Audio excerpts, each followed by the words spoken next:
The Heinemann Podcast is a production of Heinemann Publishing. Heinemann is a provider of resources written by real teachers for real classrooms. Heinemann values teachers as decision makers and students as curious learners. Discover the path to lifelong professional learning at Heinemann.com. Heinemann is dedicated to teachers.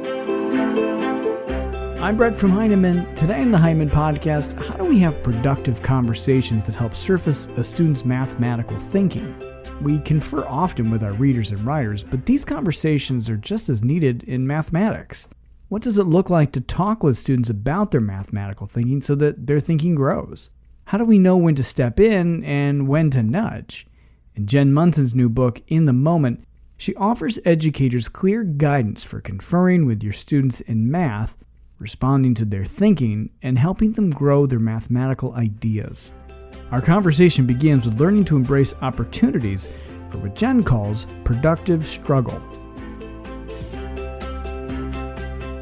Well, when I first started teaching, I was lucky enough to have some materials that asked students to solve problems together, which gave me a good start in the right direction. But as I was watching them solve those problems, I knew that they were struggling. And I didn't quite know how to interpret that struggle. I hadn't been introduced to the idea of productive struggle yet. I had an intuitive sense that it was a good thing, but knowing when to step into that struggle, to push them and how to do it so that I didn't do all the work for them was really, really tricky.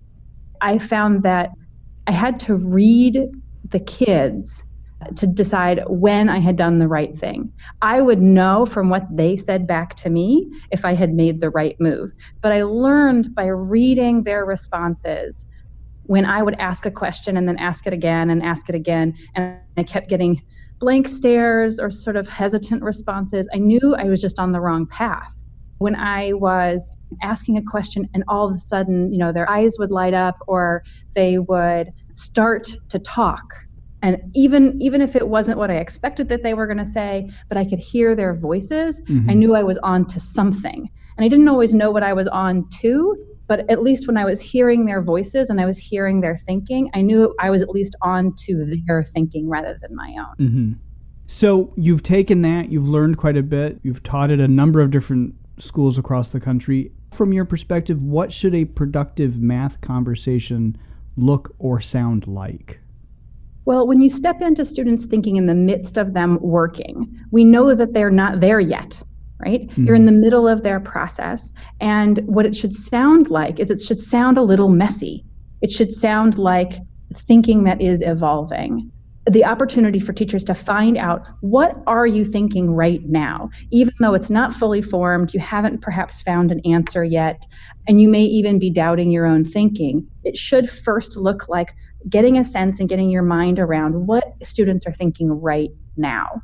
And then there should be some move that we can make to extend that thinking, to push it just a little bit further in a direction that's productive, that's going to get students a little bit further on the pathway that they want to be on. Mm-hmm. They're thinking about solving an aspect of a problem and they're trying to figure out how to put it on paper. Then we want to figure out how we can push them a little bit farther into making a plan for that. And so these conversations aren't meant to be full instructional moments from start to finish. They're just an intervention in the middle of that process, just a little bit to help us learn about student thinking and push it just a little bit farther.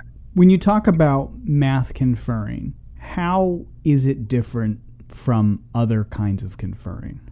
So when you confer with readers and writers, and my experience as an elementary teacher was that I often would make a schedule for wanting to confer with my readers and writers so that I got to everybody over the course of, say, a week or maybe a little bit longer, depending on how many students I had and how much time I had for my readers and writers workshop. But in mathematics, I want to get to as many kids as I possibly can every day. And I'm helped to do that by the fact that students are collaborating with each other. So I can sit down with 2 or 3 or 4 students at a time and really dig into their collective thinking and then move on to another group. So I really could probably talk to at least half of my class in a particular day. I might even be able to talk to the same kids more than once so that I could revisit the process and see how it's unfolding. The conversations tend to be a little bit quicker because I'm not intending this to be the one time I get to talk with you this week. It's just a snapshot of where you are in today's process. So I get to talk with more kids more frequently. And I'm not trying to model my own thinking. I'm trying to figure out where students are in their own thinking and just to nudge it just a little bit farther along their own pathway, which is just slightly different than what we do in reading and writing.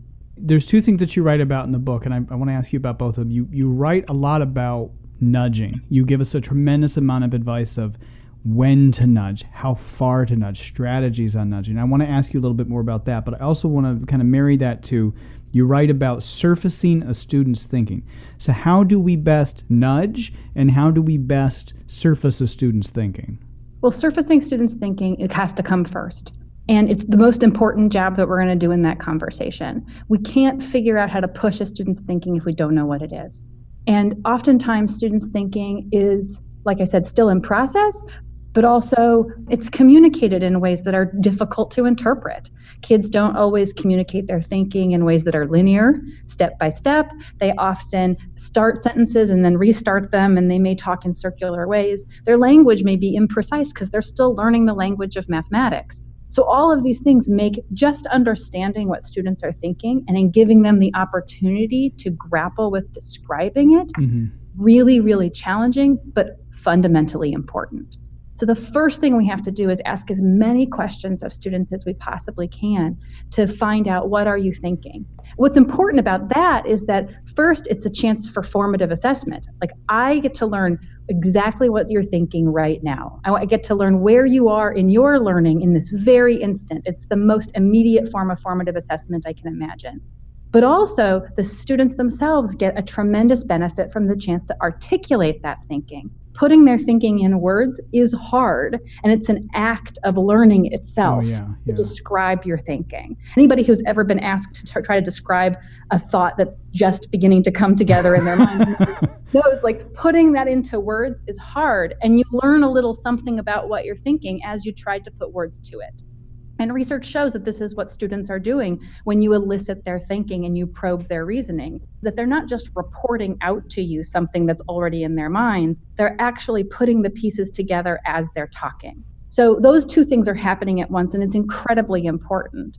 But once the students have a sense of what they're thinking and you have a clear sense of what they're thinking, this is our opportunity to nudge that thinking forward. So nudging is about asking usually a provocative question that can take where they are and push it just a little bit forward, whether that's about how they represent their thinking mathematically, about how they're communicating their thinking, about their conceptual understanding of the mathematics involved in the problem, the strategies that they're choosing, or even how they're working together with partners, which is no small effort in and of itself. One of the things I love about this book is how, when you write about something like that, or you write about those conversations, you have anticipated the reader's thinking about the question that comes next. Certainly in my mind, as I was reading, my first question when I read that was, but what if the student gives me the no answer, or the one word answer, or what if it's always the same student talking all the time? And as I read it, both of those questions immediately came up in the book. So I'm going to ask you, based on what you just said, what if it's, the brief one word answer from a student, and or what if it's the student that's always answering and we can't get the other students to speak up? Yeah, well, I'm not new to this work. So I have the wrong question, more times than I can count. And I have encountered all of those responses. I mean, and I still do. There's no opportunity to get this perfect every time, because every conversation is new. And even when you know your students well, that helps a tremendous amount. But today's problem is a new problem. And so every conversation can be a challenge. And that's part of what I love about this work. It never gets to be routine and old hat. But when students give me the blank stare, or when they look at me and they give me a single word answer, if I ask them, like, is there another way that you could try that? And they just say no, which happens. What it tells me is that I probably haven't asked the right question, or perhaps I haven't asked it in a way that the students really understand what I'm asking them to do. And so I need to step back and think, where have I gotten off track? And usually what that means is me asking them again to tell me about their thinking. I can step back to eliciting their thinking, and I can get more, because if I've misinterpreted what they need, my only tool is to get a little more information. And usually when kids are describing their thinking, I can then kind of pinpoint something. I can say, okay, well, you just said this. Now, is there a way that you could say it a different way? Or is there a way you could show it on your paper? If I can kind of tie my question really tightly to what children are saying, I'm far more likely to get a rich response from kids than the no or the one-word answer. Yeah. Now, the issue of having a dominant kid in a group is a different one, because what it means is that you get a lot of information about one kid and next to nothing about the rest. And what it can mean is that one kid is dominating the group and the others are in one way or another marginalized, which is not at all what we want from collaborative mathematics. It kind of defies the promise of working together, that we can do more together than we can separately. And so to me, that's a big red flag. And I try to pursue that by deliberately structuring my conversation so I ask questions of all of the kids. And if I hear one voice a lot, I might even just say that out loud, like, I've heard a lot from you. What do you all think? And turn to the rest of the group and deliberately and pointedly ask them questions about how they are understanding or what their process is. And I want to hear it from them in their own words. Kids very rarely all say the same thing in the same set of words, right? If they really are understanding it, they probably say it and understand it in slightly different shades. And so I want to hear that. And if I do, then I know that the group is actually all working together and on a pathway together. But oftentimes you don't. Oftentimes you hear one student, when one student is talking a lot, the other students aren't with them and have in some way been marginalized in that group and haven't had access to working on the problem. And to me, that doesn't reflect that one kid is learning and the other three aren't. It means that one kid is dominating and taking away the opportunity from the other three kids to learn. And so that requires me to intervene on how the group is working together. The great news on that front is that kids meet our expectations. And if we talk with them directly about what we expect of them, about how to work together, and we teach them how to work together, they will. I've seen that again and again in classrooms from kindergarten through middle school. Well, the book is beautifully designed. I absolutely love it. It's incredibly thoughtful. It's just absolutely brilliant. Explain to people, your best thinking for how you'd like readers to use the book. Well, I think first, as with all of teaching mathematics, if we're striving to teach math in a way that is meaningful for kids, we're probably trying to do it in a way that was different than the way we were taught. Again and again, as I go across the country and talk with teachers from the last 15 or 20 years, people have had the same experience I had, and there's very little difference. And that experience typically wasn't rich with talk. So the first step, I think, is building a vision of what this kind of math teaching looks like. And I hope that the book is laid out in a way that allows readers and teachers to think about what would it look like to confer with my students during math? What would this sound like, and how might it fit into my classroom?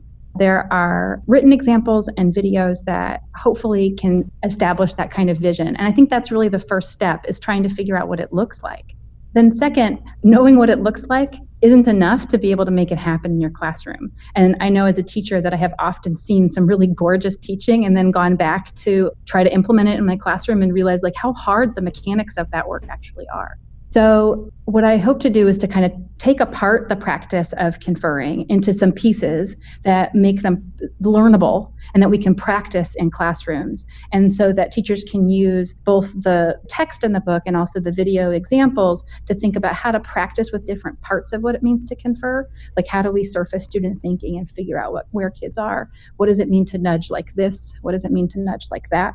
How do I deal with the different problems that come up? Because they will. And to start to practice those in pieces so we can kind of put the whole practice of conferring back together into something that really feels comfortable for you and your students as a daily way of living in the math classroom. There's a lot of videos with this book. Can you just walk people through a little bit of what they can expect in the videos?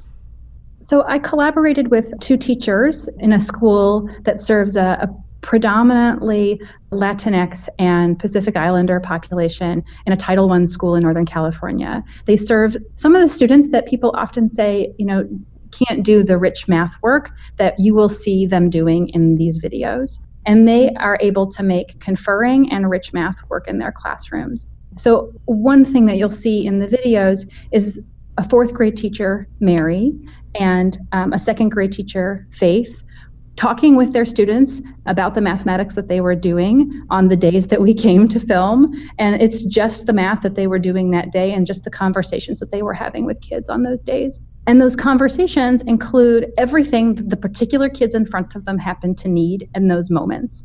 So what you'll get to see is how they elicit their students' thinking, how they think about what students are doing, the questions that they ask, and how they pursue those ideas to try to push them forward. You'll also see some examples of struggling with those conversations, because that happens with real teachers every day. And there's some great videos of both Mary and Faith reflecting on their practice after those lessons that allow us to get a view of how they were thinking about those conversations, the decisions they were making, and how those conversations influence what they're going to do the next day. The big goal of all of this work is that each little conversation impacts the kids that are in front of us, but also they collectively impact our whole instruction. They are collectively formative assessment, and together they tell us what kids need tomorrow. And they can allow us to make really important instructional decisions about the whole group as well as the individual kids. So we get to see a little bit about how Mary and Faith reflect on those kinds of decisions and think about what they're going to do next.